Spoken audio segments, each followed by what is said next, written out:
Bonjour, bienvenue sur ma chaîne. Aujourd'hui, je vais faire des bagels au goût de pain.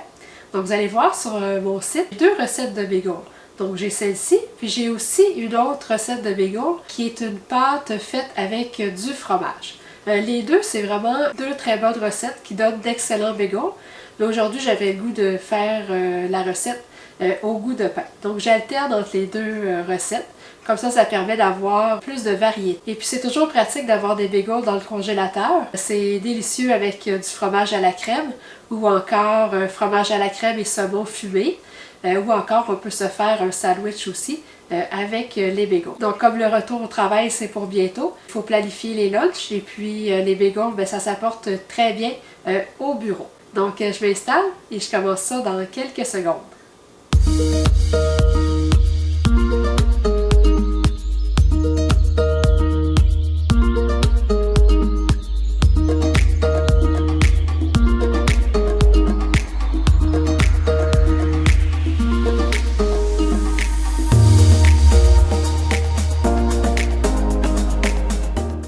Donc pour commencer, je vais mettre 2 tasses de farine d'amande.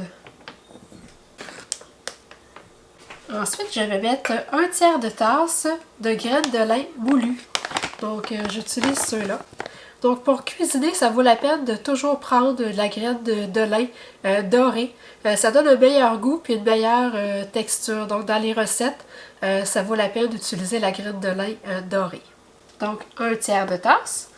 Si vous n'en avez pas, vous pouvez mettre 1/3 de tasse de poudre de psyllium.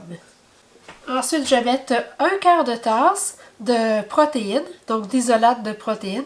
Dans le fond, c'est de la protéine de petit lait, sans saveur. Si vous n'en avez pas, mettez 1/4 de tasse de farine d'amande. Ensuite, je vais mettre 2 cuillères à thé et demie de gomme de xanthane. Si vous n'avez pas de gomme de xanthane, vous pouvez mettre 1 cuillère à thé et demie de graines de lin moulues. Ensuite, je vais mettre 2 cuillères à thé de poudre à pâte. 3/4 de cuillère à thé de sel. 1 cuillère à soupe de levure instantanée. Donc, c'est vraiment juste pour donner de la saveur, donc pour donner un goût justement qui se rapproche plus du pain. Donc, si vous n'en avez pas, ça va fonctionner quand même. Vous allez quand même pouvoir faire les bagels. Et puis, je vais brasser ça.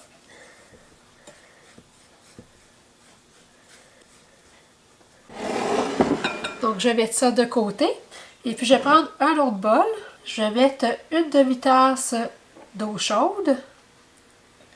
Surtout si vous utilisez la poudre de psyllium, c'est vraiment important que l'eau soit chaude, ou sinon le psyllium va avoir beaucoup de difficultés à absorber les liquides. Ensuite, on va ajouter un œuf à la température de la pièce, 2 blancs d'œufs aussi à température pièce, 1 cuillère à soupe et demie d'huile d'olive ou d'huile d'avocat, et 1 cuillère à soupe de vinaigre de cidre de pomme. Et puis avec votre batteur électrique, vous allez battre jusqu'à temps que les blancs d'œufs deviennent mousseux ou avec un fouet.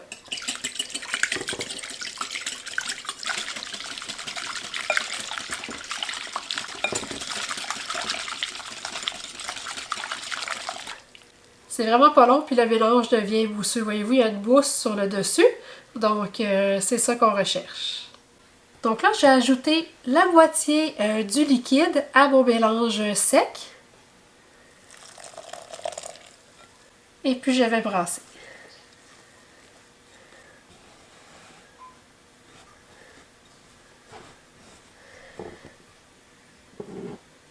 Là, je vais ajouter l'autre moitié du mélange liquide. Et je vais brasser encore.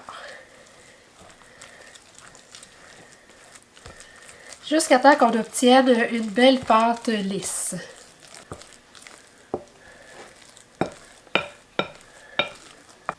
Donc voyez-vous, on obtient vraiment une très très belle pâte.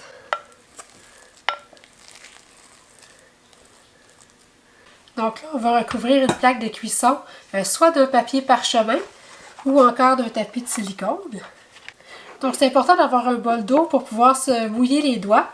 parce que c'est une pâte quand même assez collante. Mais si on a les mains bien mouillées, ça va bien se travailler. Donc là, on devrait obtenir un 7 bagels. Donc je commence par faire un 7 boules.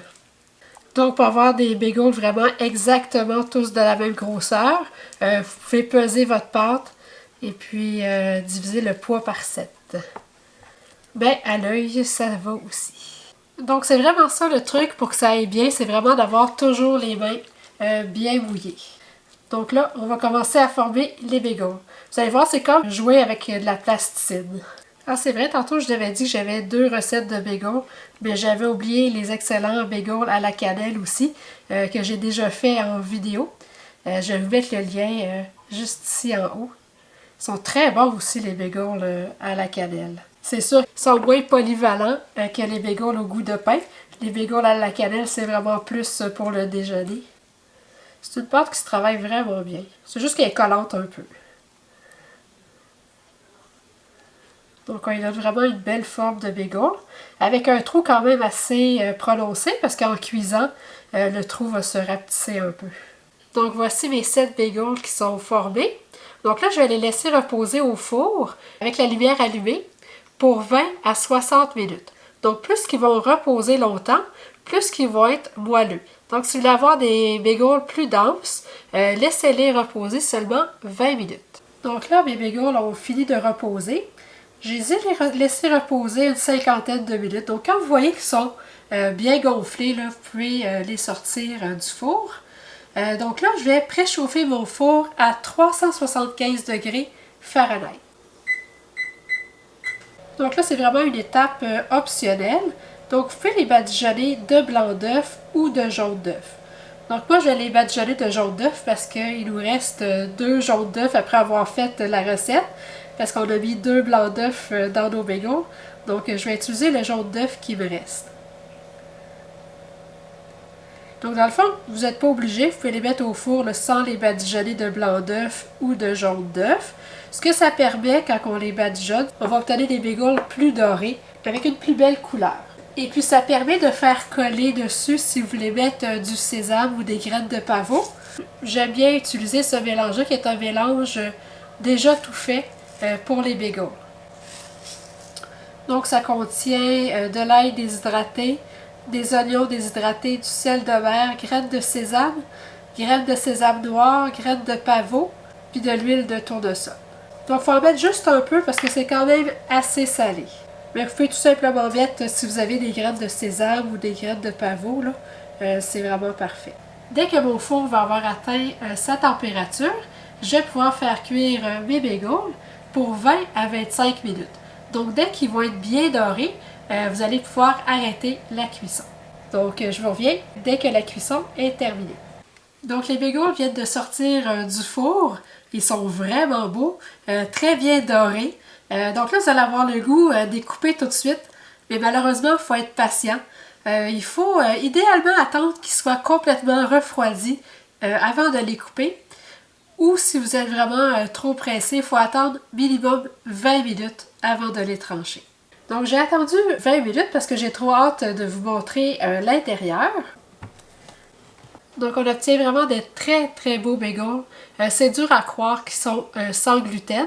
Chaque bagel va contenir 21 g de lipides, 4 g de glucides nets et puis 12 g de protéines. Je les ai fait goûter à ma mère et puis elle avait vraiment de la difficulté à croire que c'était des bagels cétogènes. Elle a trouvé vraiment très très bons.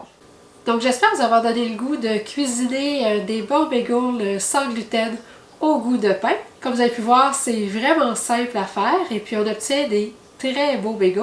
C'est toujours meilleur un bon bagel grillé. Et puis ça conserve vraiment très longtemps au congélateur. Donc comme ça, c'est bien pratique pour les lunchs. Ou pour le déjeuner aussi. C'est toujours bon, un bon bagel grillé avec du fromage à la crème pour le déjeuner. Donc merci d'être si nombreux à vous être abonnés à ma chaîne. Si vous ne l'avez pas encore fait, n'oubliez pas de le faire pour ne manquer aucune nouvelle vidéo. Et puis on se revoit bientôt. Merci!